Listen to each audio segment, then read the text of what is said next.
What's up, guys? Welcome back to the channel. So today we're going to be changing the spark plugs in a 2015 Toyota Avalon, and the car does have around 158,000 miles, as you can see over there, and the spark plugs have not been changed before. So the first thing you would want to do before you disconnect any electrical connections such as a spark plug or a coil pack would be to remove the battery, and you should let it sit for at least 15 to 20 minutes before you start to unplug everything. And the battery in that Toyota Avalon is like right over here, so you would need a 10 millimeter to take off these bolts right here, and then you would do the same. And this terminal is also 10 millimeters, so you use a 10 millimeter to take off this brace and these bolts over here, so then you could remove the battery.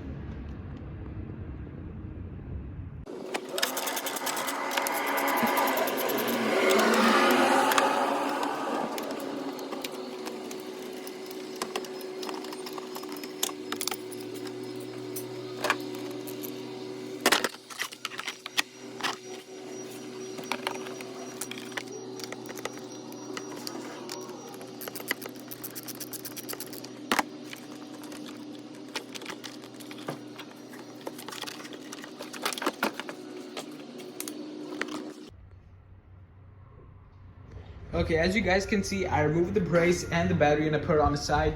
So the next thing you would have to do, since we have an aftermarket strut brace, which practically does basically nothing on the front wheel drive cars, I would have to remove this because 3 spark plugs are behind the intake manifold.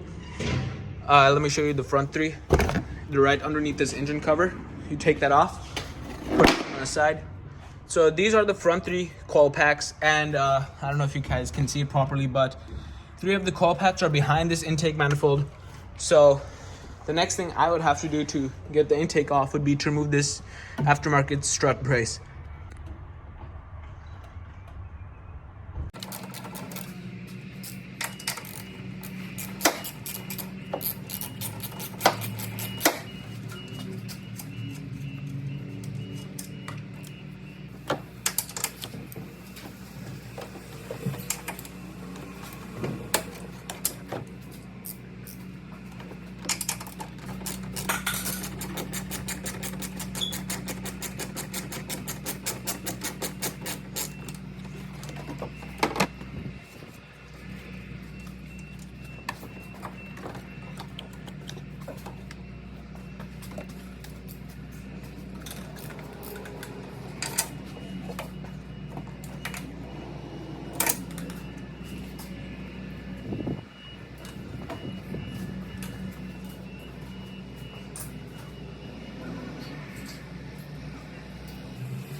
Okay, as you guys saw, taking off the strut brace was not as easy as I thought. I had to take off the 3 screws, which I thought, and then had to pull up the cowl on this side.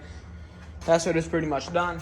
Then when I came up on this side, the cowl wouldn't move up because of the Viper. I had to take that out. Took me like a solid 10 minutes. Yeah, I probably won't put that strut brace back on because of how much of a pain it was to take off. And yeah, should probably put the shock bolts back on. And make sure you use safety precautions while doing this. If you have a strut brace and if you jack up your car, your shocks will fall out, most probably. Again, I'm not a professional. Don't try this at home unless you have professional supervision. And don't buy an aftermarket strut brace because they're a pain to take off. Okay, now that I'm done with my ranting, the next thing that you would have to do is to take off this air box. So then you could take off this intake manifold. Or you could just do the front 3 spark plugs. I prefer to do the hard way, so I could get the hard stuff out of the way first. So we'll take off this airbox next.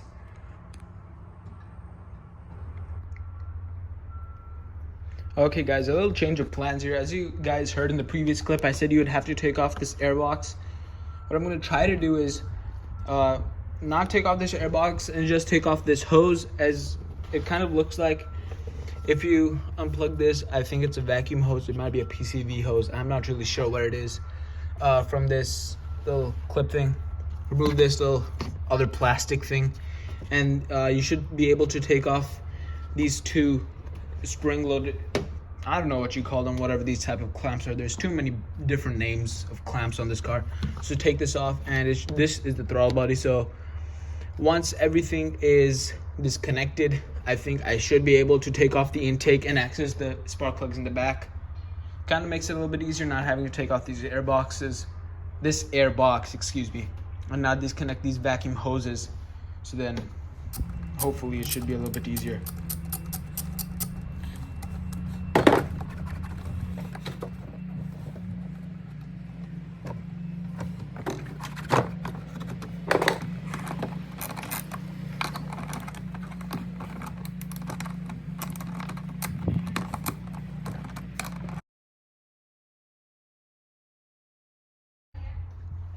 After struggling with this for about 10 minutes and actually called in my brother to help me out, and he was able to get it. But as you guys can see, this is the throttle body right here, and it should make taking this off a lot simpler, because now we have a couple screws to take off the intake manifold.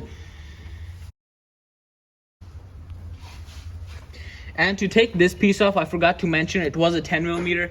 And the only things left that are connected to the intake manifold is this little vacuum hose going to the airbox, which you can just pull out.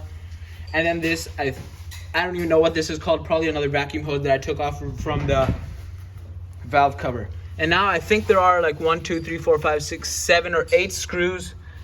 These are a Torx bit, probably a T25. Don't quote me on that. And then this one is probably like a 10mm on both sides, and then the intake manifold should come out. And don't forget to disconnect this connector, or else you rip the wires out.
Okay guys, so we did have to remove the throttle body because there are two brackets in the back. I'm not sure how well you guys can see this bolt that you guys are seeing right here, that is the one that you have to take off.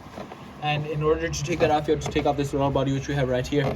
And on the other side, there's also another bracket that you have to take off, which is also a pain. It's all the way back here. We already took it out. It's a 14 millimeter, right? It's actually a 12 millimeter, my bad.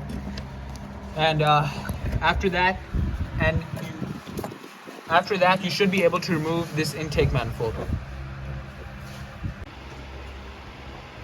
Now, as you guys can see, we just took off the intake manifold, and you should cover it up with something. I'm just using the whole paper towel thing because I just want to show you guys how to take this off. But the bracket that I was talking about bolts in like right here, and in the back it's like right down there in this tiny hole right there. But you should cover up your intakes because if you get trash in it, it could be bad. And then now the next thing would be, as you can see, you have exposed the 3 coil packs in the back. The battery's already disconnected. It's been more than like 15 minutes. You should wait around 15 minutes after you disconnect the battery before you disconnect any connectors. I think it is a 10 millimeter. You should take out every single coil pack plug first, then the nut, and then carefully take out each coil pack, and then you should be able to access the spark plugs in the back. And as you can see over here on the intake manifold, these are the 2 brackets we were talking about. This one over here and this one over here. They're a pain to get out, but we got it out after like an hour.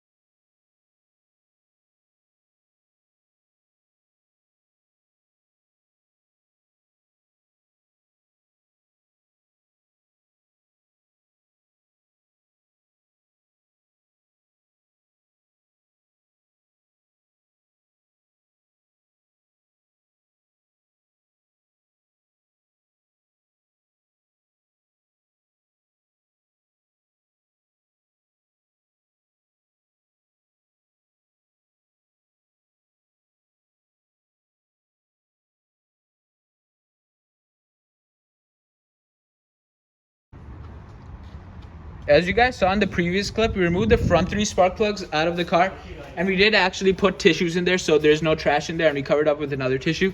As you can see, the spark plug, the gap over here doesn't appear to be that bad compared to, I'm pretty sure this is cylinder number 4 or 3, if it focuses. Actually, yeah, this gap is way too close, and then this gap, it's also way too close. The first spark plug had a way too big gap, and that's why this car was misfiring. It also appears to be burning oil, as you can see on the spark plug. I'm pretty sure that's oil. And also, if you put your hand in any of these intake plenums, you can see it's pretty much burning oil, which is not a good sign. It could be any issue, but other than that, this is the new spark plug.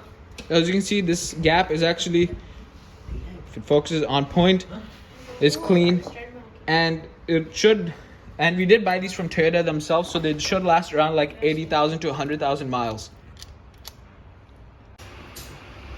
As you guys saw in the previous clip, we installed the new spark plugs and put the coil packs back in, and it is getting pretty dark outside, so we're going to continue this video back tomorrow.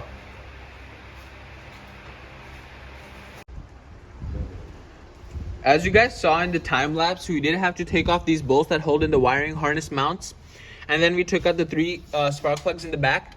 And as you guys can see, these are the spark plugs that came out, and they are a bit old. They don't seem like they were changed before.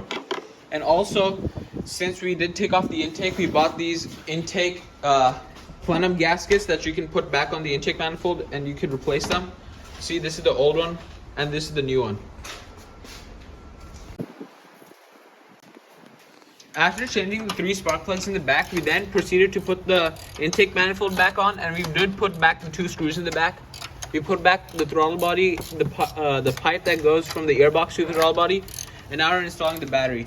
After that, you should be ready to start up your car.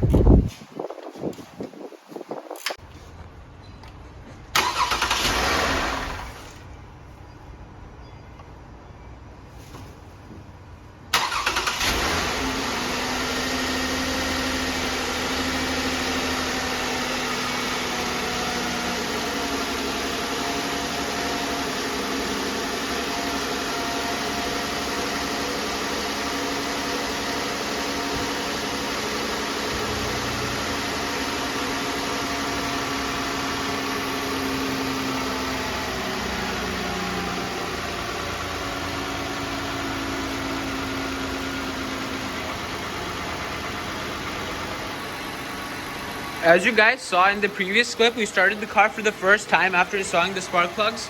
We did have a little hiccup at the beginning, but then the car seems to be idling perfectly, and we did let it warm up.